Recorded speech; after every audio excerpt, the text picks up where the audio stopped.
Hello students, in the last classes we were discussing about asexual reproduction, I mean reproduction, then types of reproduction, asexual and sexual reproduction, and then we studied the phases, senescent phase, juvenile phase, अपन ने phases भी पढ़ लिए थे. Then जो topic था जो अपन को start करना था वो था सेक्शुअल रिप्रोडक्शन के इवेंट्स, है ना. एसेक्सुअल रिप्रोडक्शन के types, spore formation, budding and fission अपन ने पढ़ लिया था. देन सेक्शुअल रिप्रोडक्शन स्टार्ट कर लिया था. अब अपन को पढ़ना है इवेंट्स जो होते हैं सेक्शुअल रिप्रोडक्शन के टाइम पे, मतलब इवेंट्स और faces which occurs in sexual reproduction में कितने तरीके के इवेंट्स होते हैं. तो बिफोर स्टडिंग द इवेंट्स जो सेक्शुअल रिप्रोडक्शन में होते हैं, अपन एक बार रिकॉल कर लें या रिवाइज कर लें कि सेक्शुअल रिप्रोडक्शन क्या होता है. Sexual reproduction is the fusion of male and female gamete and which forms zygote. It is the fusion of male and female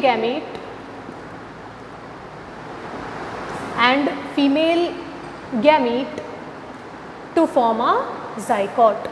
To form a zygote, zygote is a new individual which is formed from the parent individual. ठीक है. Sexual reproduction मतलब क्या होता है, दो individual involve रहते हैं इसमें और इन ये जो गैमेट बनाते हैं उनका फ्यूजन होना, है ना. मेल गैमेट का एंड फीमेल गैमेट का फ्यूजन होना और आगे चल के क्या बनाना, जाइगोट बनाना, जो कि एक नया इंडिविजुअल होता है जिसको बोलते हैं अपन सेक्सुअल रिप्रोडक्शन. अब ये नए इंडिविजुअल बनने से पहले, मतलब जो जाइगोट बन रहा है इसके बनने से पहले कुछ ऐसी स्टेजेस या इवेंट्स होते हैं जो बहुत ज़रूरी होते हैं. उन इवेंट्स को कहा जाता है, अपन 3 पार्ट्स में उनको डिवाइड कर सकते हैं.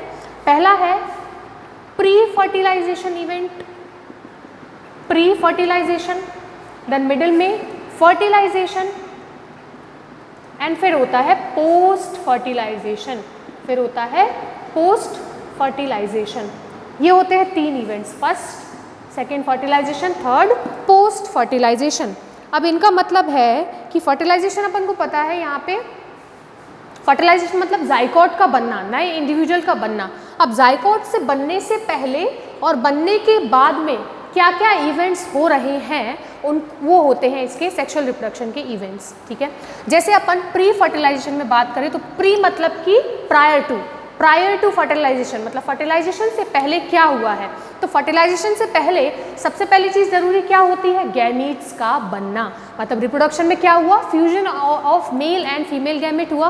तो fusion of male and female gamete से पहले गैमेट तो बनेंगे, है ना. मेल बॉडी मेल गैमेट बनाएगी, फीमेल बॉडी फीमेल गैमेट बनाएगी. इनके बनने के बाद कोई चीज़ होगी. तो पहली प्रोसेस इसमें प्री फर्टिलाइजेशन में क्या होती है, पहले तो गैमेट्स बनते हैं, देन सेकेंड होता है गैमेट का ट्रांसफर होना. तो पहली चीज़ इसमें होती है गैमेटोजेनेसिस. ठीक है. Gametogenesis is the process of formation of gametes which are of 2 types, male gamete and female gamete.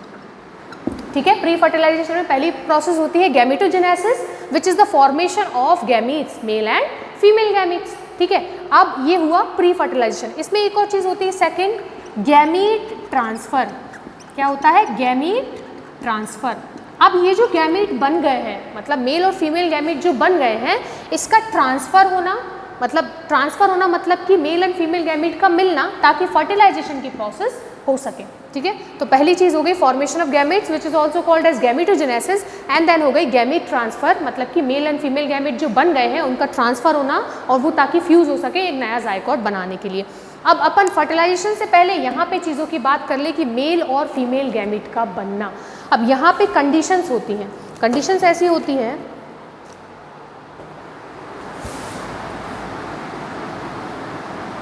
कि 2 गैमेट होते हैं, एक होता है मेल और एक होता है फीमेल गैमेट.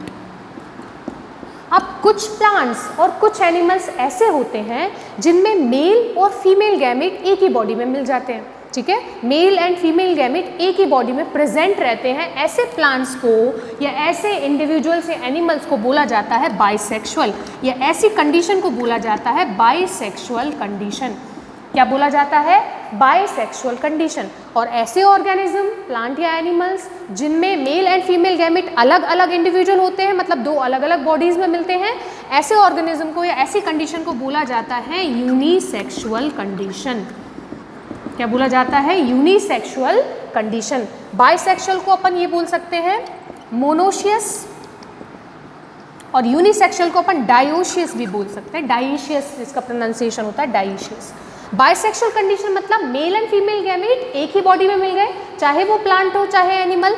एंड डाइशियस मतलब या यूनिसेक्सुअल मतलब होता है कि मेल एंड फीमेल गैमेट या इंडिविजुअल्स अलग अलग होते हैं, मतलब अलग अलग बॉडी इनकी होती है, मेल अलग होता है एंड फीमेल अलग होता है। अब मोनोशियस को अपन होमोथैलिक भी बोल सकते हैं, इस कंडीशन को होमोथैलिक, ऐसे ऑर्गेनिज्म को होमोथैलिक भी बोल सकते हैं, और डाइशियस को अपन हेट्रोथैलिक भी बोल सकते हैं। ठीक है, ये दो कंडीशन हो गई। बाइसेक्सुअल कंडीशन मतलब मोनोशियस एंड होमोथैलिक, ये तीनों चीज़ें एक ही होती हैं, मतलब कि मेल एंड फीमेल गैमेट जब इंडिविजुअल जब एक ही बॉडी में मिल जाते हैं, मेल और फीमेल गैमेट एक ही होते हैं, तो इनको बोला जाता है, ऐसी कंडीशन को बोला जाता है बाइसेक्सुअल कंडीशन, और मोनोशियस बोला जाता है या फिर होमोथैलिक बोला जाता है। प्लांट्स में इनका एग्जाम्पल होता है, इस कंडीशन का एग्जाम्पल होता है क्यूकरबिट्स या फिर कोकोनट्स, एनसीईआरटी में मिल जाएगा। क्यूकरबिट्स या कोकोनट्स इसके एग्जाम्पल होते हैं कि कोकोनट मतलब जो प्लांट्स होते हैं ये क्या होते हैं, इनमें मेल एंड फीमेल गैमेट एक ही बॉडी में मिल जाएगा, और बाइसेक्सुअल होते हैं ये। और अगर यूनिसेक्सुअल प्लांट्स की बात करें तो इनका एग्जाम्पल होता है पपाया, पपीता एंड डेट पाम्स। ठीक है, पपाया एंड डेट पाम्स ये यूनिसेक्सुअल होते हैं, इनमें मेल एंड फीमेल गैमेट अलग अलग बॉडी में मिलते हैं। अब इसी में अगर अपन बात करते हैं एनिमल्स की, है ना, एनिमल्स की बात करते हैं तो वो एनिमल्स जो बाइसेक्सुअल होते हैं, मतलब मेल एंड फीमेल एक ही में मिल जाता है, वो कुछ ऑर्गेनिज्म होते हैं जैसे अर्थवर्म, टेपवर्म, स्पॉन्जेस, सम स्पॉन्जेस, ये क्या होते हैं, बाइसेक्सुअल होते हैं। मतलब अर्थवर्म जो ऑर्गेनिज्म है इसमें मेल एंड फीमेल एक ही बॉडी में मिल जाएगा, टेपवर्म में भी सेम होगा, स्पॉन्जेस में भी सेम होगा, तो ये कैसे होते हैं, बाइसेक्सुअल होते हैं। और अगर यूनिसेक्सुअल की बात करें तो यूनिसेक्सुअल का बहुत अच्छा एग्जाम्पल अपन लोग हैं, ह्यूमन बींग्स इसका एग्जाम्पल हो सकता है ना, मेल और फीमेल अपन अलग अलग होते हैं, अलग अलग बॉडी होती है, तो ह्यूमन बींग्स एंड कॉकरोचेस इसके एग्जाम्पल हो सकते हैं यूनिसेक्सुअल के। ठीक है, ये चीज़ हो गई एक ये प्लांट्स एंड एनिमल्स में।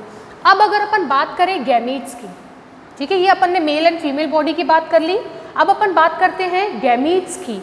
तो गैमेटोजेनेसिस में क्या होता है, गैमीट्स बन रहे हैं, है ना, फॉर्मेशन ऑफ गैमीट की प्रोसेस को अपन गैमेटोजेनेसिस बोलते हैं, जो प्री फर्टिलाइजेशन इवेंट का पहला प्रोसेस होता है। अब क्या होता है कि जो गैमीट्स होते हैं, मतलब गैमीट का जो स्ट्रक्चर होता है, जो मेल एंड फीमेल गैमीट है, या तो वो दोनों सेम होते हैं साइज में कि अपन पहचान ही नहीं सकते कि मेल गैमीट कौन सा है, फीमेल गैमीट कौन सा है, ऐसी प्रोसेस को बोलते हैं अपन होमोजेनेसिस, सॉरी होमोगैमीट्स, ऐसे गैमीट्स को बोलते हैं अपन होमोगैमीट्स। और दूसरा होता है हेट्रोगैमीट्स।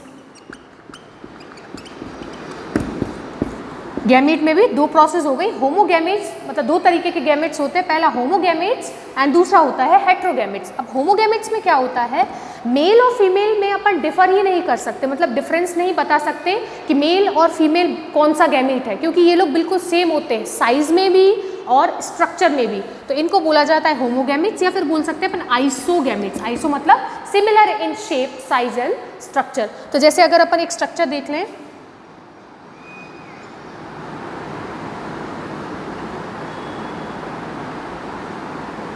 सपोज ये गैमीट है, ये मेल है, ये फीमेल है, साइज शेप दिखने में बिल्कुल सेम होते हैं, मतलब बिल्कुल सेम, अपन डिफरेंस नहीं करेंगे कि अपन बता नहीं सकते कौन सा मेल है कौन सा फीमेल है, इनको बोला जाता है, इस टाइप के गैमीट्स अगर मिलते हैं तो इनको बोला जाता है होमो या फिर आइसोगैमीट्स। और अगर अपन बात करें हेट्रोगैमीट्स की, तो हेट्रोगैमीट्स में क्या होता है कि जो फीमेल गैमीट होता है वो थोड़ा सा बड़ा होता है साइज में, और मेल गैमीट होता है वो छोटा होता है, और बिल्कुल स्ट्रक्चर इनके डिफरेंट होते हैं, तो अपन आराम से पता लगा सकते हैं कि मेल कौन सा है एंड फीमेल गैमीट कौन सा है। सपोज हेट्रोगैमीट में ये है फीमेल गैमीट और छोटा सा साइज में अगर है तो ये है मेल गैमीट। तो अपन डिफरेंशिएशन अपन डिफरेंस बता सकते हैं इसमें कि ये वाला जो बड़ा वाला साइज में है वो फीमेल गैमीट है, और जो छोटा स्मॉल साइज है वो क्या है, मेल गैमीट है। जब अपन डिफरेंस कर सकते हैं ऐसे गैमीट्स को बोला जाता है हेट्रोगैमीट्स। क्या बोला जाता है, हेट्रोगैमीट्स। नाउ अब अपन देख लें कि मेल और फीमेल गैमीट के नाम क्या होते हैं, मतलब मेल गैमीट को क्या बोला जाता है एंड फीमेल गैमीट को क्या बोला जाता है। तो मेल गैमीट को अपन बोलते हैं स्पर्म, SPERM, और फीमेल गैमीट को अपन बोलते हैं ओवम, OVUM। ठीक है, कंफ्यूज हो रहे हैं कि male gamete, female gamete, male gamete, female gamete, इनको बोलते क्या है? तो इनका नाम है sperm, male gamete, female gamete, ovum, और ये बोल सकते हैं स्पर्म को एंथेरोजॉइड भी बोल सकते हैं, एंथेरोजॉइड, ANTHEROZOID, और ओवम को अपन एग भी बोल सकते हैं। स्पर्म, ओवम, ये इनको डिफरेंशिएट किया गया है एनिमल्स और प्लांट्स के बेसिस पे। एनिमल्स पे अपन देखेंगे स्पर्म और ओवम, और अगर प्लांट्स पे देख रहे हैं तो एंथेरोजॉइड एंड एग देख सकते हैं। ठीक है, अब ये हो गई गैमेटोजेनेसिस की प्रोसेस। और गैमेट ट्रांसफर में क्या होता है कि transfer of male gamete to female gamete for the process of fertilisation. ठीक है, जो गैमेट्स बन गए हैं उसमें क्या होता है कि मेल गैमेट का ट्रांसफ़र होता है फीमेल गैमेट पे, फीमेल गैमेट तक ट्रांसफ़र होता है ताकि वो दोनों का फ्यूजन हो सके और नया इंडिविजुअल बन सके। अब ये कैसे होता होगा? ये ऐसे होता है कि मेल और फीमेल गैमेट में एक मोटाइल होता है और एक नॉन मोटाइल होता है। मोटाइल, MOTILE, एक गैमेट होता है मोटाइल और दूसरा गैमेट होता है नॉन मोटाइल। मोटाइल का मतलब क्या होता है? मूवमेंट होना, है ना, जो मूवमेंट कर सके, और नॉन मोटाइल मतलब जो नहीं कर सके।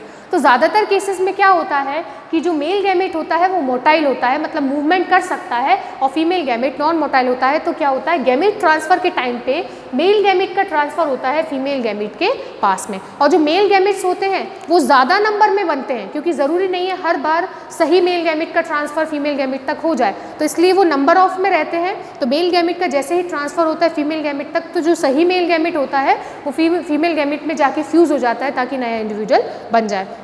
तो ये कैसे होता है? मेल गैमेट ज़्यादातर केसेस में मोटाइल होता है और फीमेल गैमेट कैसा रहता है? नॉन मोटाइल होता है। तो मेल गैमेट का ट्रांसफ़र होता है फीमेल गैमेट तक। तो ये हो गई प्री फर्टिलाइजेशन, मतलब फर्टिलाइजेशन से पहले गैमेट्स बन गए और उसके पहले क्या हो गया? गैमेट का ट्रांसफ़र भी हो गया, है ना, मेल गैमेट जो है वो फीमेल गैमेट तक पहुंच गया। और अपन ने कुछ केसेस भी देख लिए कि यूनिसेक्सुअल बाइसेक्सुअल कंडीशन क्या होती है। अब अपन बात करते हैं फर्टिलाइजेशन की। इसको फर्टिलाइजेशन को सिनगैमी भी बोला जाता है, SYNGAMY, ये ऐसे वर्ड्स NCERT में मिल जाएंगे, फर्टिलाइजेशन और सिनगैमी। ठीक है, अब फर्टिलाइजेशन में एक ही चीज़ होती है, यहाँ पे होता है जाइकोट का फॉर्मेशन। जाइकोट मतलब कि नया इंडिविजुअल जो बन रहा है, पहला इवेंट हो गया। दूसरा फर्टिलाइजेशन और सिनगैमी, जिसमें जाइकोट का फॉर्मेशन होता है, मतलब जो मेल गैमेट हुआ है, बन चुका है और जो ट्रांसफ़र हो गया है फीमेल गैमेट के पास, उन दोनों का फ्यूजन होना और जाइगोट का बन जाना, जो कि नया इंडिविजुअल होता है। ठीक है, formation of zygote from the fusion of male and female gamete is called as fertilisation और सिनगैमी। ठीक है, तो जो फीमेल गैमेट होता है वो फर्टिलाइज्ड होता है ना, फर्टिलाइज, क्योंकि फीमेल गैमेट के फर्टिलाइजेशन प्रोसेस से ही नया जाइकोट बन रहा है। तो ये जो फीमेल एग होता है, मेल गैमेट, ये कैसा होता है? फर्टिलाइज होता है। पहले इसको फर्टिलाइज होना पड़ता है, देन ये जाइकोट बनाता है। अब इसमें एक और कंडीशन होती है फर्टिलाइजेशन में। अगर प्लांट्स की बात करें तो इनमें एक कंडीशन होती है, एक प्रोसेस और होती है जिसको बोला जाता है पार्थिजोनेसिस। इसमें क्या होता है कि जो ऑर्गेनिज्म बन रहा है ना, जो नया ऑर्गेनिज्म बन रहा है, नया इंडिविजुअल बन रहा है, वो बनता है without the fertilisation of female egg, है ना, बिना फर्टिलाइजेशन के यहाँ पे नया इंडिविजुअल बन जाता है। तो ऐसे फ्रूट्स को या ऐसे फ्रूट्स या ऐसे प्लांट्स को पार्थिजोनोकार्पिक प्लांट्स भी बोला जाता है। ऐसी प्रोसेस को पार्थिजोनेसिस बोला जाता है। ठीक है, प्लांट्स में होती है ये प्रोसेस। नाउ अब अपन बात करें, अच्छा, फर्टिलाइजेशन के दो टाइप्स हो सकते हैं, एक होता है इंटरनल फर्टिलाइजेशन और दूसरा होता है external fertilisation. Internal fertilisation, inter मतलब अंदर, इंटरनल फर्टिलाइजेशन, एंड एक्सटर्नल मतलब कि बाहर, आउटसाइड। तो वो फर्टिलाइजेशन जो फीमेल बॉडी के, वो फर्टिलाइजेशन प्रोसेस जो हो रही है इनसाइड द फीमेल बॉडी, अगर फर्टिलाइजेशन की प्रोसेस कहाँ? फीमेल बॉडी के अंदर हो रही है, मतलब जो फ्यूजन है मेल एंड फीमेल गैमेट का, वो अगर फर्टिलाइजेशन की प्रोसेस अगर फीमेल बॉडी के अंदर होती है तो क्या उस प्रोसेस को क्या कहा जाता है? Internal fertilisation which occurs inside the female body. And अगर प्रोसेस एक्सटर्नल हो रही है, मतलब कि आउटसाइड द फीमेल बॉडी, तो इसको कहा जाता है एक्सटर्नल फर्टिलाइजेशन, मतलब फीमेल बॉडी के बाहर ये प्रोसेस हो रही है फर्टिलाइजेशन की प्रोसेस, तो इसको कहा जाता है एक्सटर्नल फर्टिलाइजेशन। तो अगर ह्यूमन बींग्स की बात करें तो अपन में जो फर्टिलाइजेशन प्रोसेस कैसी होती है, इंटरनल फर्टिलाइजेशन प्रोसेस होती है। ज़्यादातर मैमल्स की जो फर्टिलाइजेशन प्रोसेस होती है वो कैसी होती है, इंटरनल, मतलब जो नया ऑर्गेनिज्म है वो कहाँ बन रहा है, फीमेल बॉडी के अंदर बन रहा है। और अगर एक्सटर्नल फर्टिलाइजेशन के एग्जाम्पल्स की बात करें तो इनमें आ जाते हैं एम्फीबियंस, फिशेस, जो फिशेस हैं, एम्फीबियंस हैं, फ्रॉग्स भी आ जाते हैं इसमें। इनमें क्या होता है, जो फर्टिलाइजेशन की प्रोसेस है वो कहाँ होती है, outside the body, outside the organisms body, है ना, तो बाहर होती है इनमें प्रोसेस, जिनका एग्जाम्पल है एम्फीबियंस या फिशेस आ जाते हैं, इनमें फ्रॉग्स आ जाते हैं, इनमें एक्सटर्नल फर्टिलाइजेशन होती है। नाउ अपन बात करें अब पोस्ट फर्टिलाइजेशन की, ये हटा दिया फर्टिलाइजेशन मैंने। अब पोस्ट फर्टिलाइजेशन की अगर अपन बात करते हैं तो पोस्ट फर्टिलाइजेशन में होता है जाइगोट के बनने के बाद एम्ब्रायोजेनेसिस। जहाँ भी ये ENEISIS आ जाए, मतलब ये जो चीज़ है एम्ब्रायोजेनेसिस देखा, गैमेटोजेनेसिस देखा, तो पीछे SIS लगा आ रहा है, तो इसका मतलब होता है किसी ना किसी चीज़ का फॉर्मेशन, मतलब कोई चीज़ बन रही है। गैमेटोजेनेसिस में क्या देखा था, गैमेटोजेनेसिस मतलब गैमीट्स बन रही हैं, है ना। एम्ब्रायोजेनेसिस में क्या, एम्ब्रायो का बनना। अब ये एम्ब्रायो नई चीज़ क्या होती है, अब देखना यहाँ पे पोस्ट फर्टिलाइजेशन मतलब फर्टिलाइजेशन के बाद क्या हुआ है। तो पोस्ट फर्टिलाइजेशन में देखना मेल फीमेल गैमेट मतलब स्पर्म और ओवम, ठीक है, ये दोनों फ्यूज होते हैं, दोनों मिलते हैं, ट्रांसफर हो जाता है। गैमेटोजेनेसिस मतलब पहले स्पर्म ओवम बन गया प्री फर्टिलाइजेशन में, देन स्पर्म का ट्रांसफर हो गया ओवम तक, फिर उसके बाद फर्टिलाइजेशन हो गया मतलब फ्यूजन हो गया, जाइगोट बन गया। अब जाइगोट के बनने के बाद जाइगोट क्या होता है, और इसकी जो बॉडी रहती है, मतलब ये जो सेल बना है ना, जो जाइगोट बना है, अब ये देखना कि जो गैमेट्स होते हैं वो हमेशा हैप्लॉइड होते हैं। हैप्लॉइड मतलब n number of chromosome, haploid cells होते हैं, और जो ये बनता है जाइगोट ये कैसा होता है, 2n, n और n मिलके 2n बना लिया है ना, 2n नंबर ऑफ क्रोमोसोम इनके पास होते हैं। अब ये जो हैप्लॉइड सेल्स मिलके जब इनने डिप्लॉइड सेल बनाया है, जाइगोट बनाया है, ये और डिफरेंशिएट होता है। डिफरेंशिएट मतलब कि और ज़्यादा मल्टीप्लाई होता है, इसके सेल में डिफरेंशिएशन होता है, और सेल और नंबर ऑफ में मल्टीप्लाई होके इसकी बॉडी और डिफरेंशिएट होके क्या बनाती है, एम्ब्रायो बना लेती है। मतलब जो जाइगोट बना है ना वो थोड़ा और मल्टीप्लाई होगा, है ना, सेल डिफरेंशिएशन होगा, उसमें सेल मल्टीप्लिकेशन होगा, और वो और उसकी ग्रोथ होगी, और उसके बाद क्या बन जाएगा, एम्ब्रायो बन जाएगा जाइगोट के बाद। और इस एम्ब्रायो की बनने की प्रोसेस को क्या बोलते हैं, एम्ब्रायोजेनेसिस बोलते हैं, जो कि पोस्ट फर्टिलाइजेशन इवेंट है ना, फर्टिलाइजेशन के बाद का इवेंट है। तो ये जो चीज़ें थी इवेंट्स ऑफ फर्टिलाइजेशन, ये आज क्लियर करना था, ये टॉपिक कंप्लीट कर लिया। और ये लास्ट टॉपिक था, जो पहला चैप्टर पढ़ रहे हैं अपन रिप्रोडक्शन इन ऑर्गेनिज्म का, ये लास्ट टॉपिक था, सेक्सुअल रिप्रोडक्शन में क्या क्या इवेंट्स होते हैं, और ये यहीं पे ख़त्म हो जाता है। इसके पहले वाली वीडियो में मैंने बता दिया था, इंट्रोडक्शन दे दिया था, एसेक्सुअल रिप्रोडक्शन और उसकी प्रोसेस भी देख ली थी, स्पोर फॉर्मेशन, बडिंग, फिजन, ये अपन ने सारी चीज़ें पढ़ी थी। उसके बाद सेक्सुअल रिप्रोडक्शन का इंट्रोडक्शन दे दिया था मैंने, फेसेस तक, कितने फेसेस होते हैं, है ना, एक मैच्योरिटी जुवेनाइल फेस होता है, देन फिर इसके बाद जो ओल्ड एज आ जाती है वो आ जाती है, तो वो बता दिया था मैंने। इसके बाद ये लास्ट टॉपिक था इस चैप्टर का, इवेंट्स ऑफ सेक्सुअल रिप्रोडक्शन। अब ये क्या था, रिप्रोडक्शन इन ऑर्गेनिज्म में पहले यूनिट, इस यूनिट के पहले चैप्टर में सिर्फ इंट्रोडक्शन था, ये सेक्सुअल क्या होता है, सेक्सुअल क्या होता है, इनमें क्या क्या प्रोसेसेस होती हैं। अब जब अपन इसका सेकंड चैप्टर स्टार्ट करेंगे तो इसमें सेक्सुअल रिप्रोडक्शन को डिटेल में समझाया है, और ए सेक्सुअल रिप्रोडक्शन को डिटेल में समझाया है कि और भी क्या, मतलब इन पे पूरा एक चैप्टर है। ये तो अपन ने सिर्फ एक डिटेल में थोड़ा सा डिस्क्रिप्शन देख लिया इसका कि क्या चीज़ें थी। तो अब क्या करना, आप लोग की जो पहले से वीडियोज़ मैंने डाली हैं वो वीडियो को एक बार रिवाइज़ कर लेना, या फिर बुक में से ही एक बार पढ़ लेना, और ये वाला वीडियो देखने के बाद मैं नोट्स आप लोग को सेंड कर दूंगी। देन आप क्या करोगे कि इस सेकंड चैप्टर को पढ़ना स्टार्ट कर देना, और पुरानी वीडियोस को एक बार रिकॉल कर लेना, ताकि समझ में आए कि हुआ क्या है। ठीक है, थैंक यू।